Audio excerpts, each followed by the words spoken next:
Bonjour et bienvenue sur Allo Finance pour faire un point sur les marchés actions américains.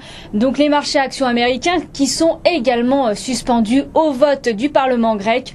Un vote qui conditionnera donc la tournure que prendra le dossier grec. Les opérateurs sont en tout cas optimistes, croyant dur comme fer à la validation d'un nouveau plan d'austérité, condition nécessaire pour qu'Athènes reçoive dans la foulée une nouvelle tranche de près de 12 milliards d'euros. Quelques publications d'entreprises rythmeront la séance américaine. La chaîne pharmaceutique Walgreens par exemple a déjà publié ses comptes, alors que Adobe ou le libraire Barnes & Noble dévoileront leurs résultats trimestriels après la cloche. D'après les indicateurs avancés, Wall Street devrait ouvrir dans le vert. Le Dow Jones gagnerait 0,45% à 12 067 points. Le S&P progresserait de 0,53% à 1281 points, tandis que le Nasdaq s'apprécierait de 0,56% dans les premiers échanges. À 16 heures, les investisseurs américains prendront connaissance des ventes de logements anciens pour le mois de mai.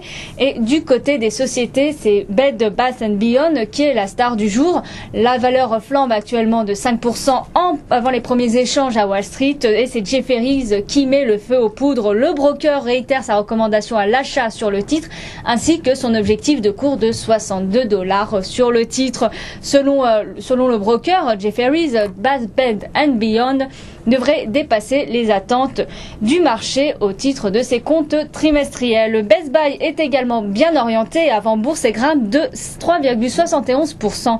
Le groupe a annoncé le rachat de 5 milliards de dollars d'actions ordinaires et prévoit par ailleurs de relever son dividende de 7%, trimestriel de 7%, pour le porter donc à 16 cents. Walgreens a enregistré au titre de son troisième trimestre fiscal une hausse de 30% de son bénéfice net pour s'établir donc à 603 millions de dollars et 65 cents par titre, contre 463 millions de dollars ou 47 cents par action un an auparavant. Le groupe fait donc mieux que les attentes du marché, puisque le consensus anticipait donc un bénéfice net par action de 62 cents. Parallèlement, le groupe a annoncé qu'il allait mettre un terme au contrat avec Express Scripts fin 2011. Donc une annonce qui pénalise le titre, puisque le titre Walgreens de la chaîne pharmaceutique plonge actuellement de 5% avant bourse, et celui d'Express Script plie